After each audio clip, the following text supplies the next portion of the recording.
So guys, for the first step, you want to find the folder that you're having a problem with. Once you find that, you want to right click on it, and then click on properties, and then click on security, and then click on advanced.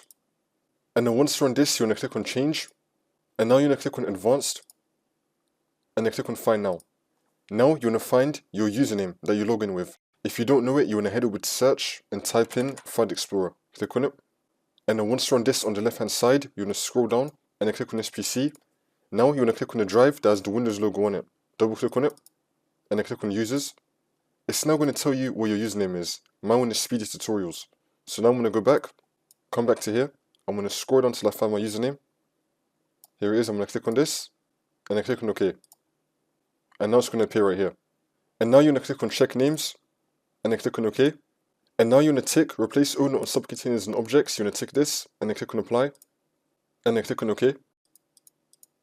And then click on OK again. And then once you're on this, you want to click on your account.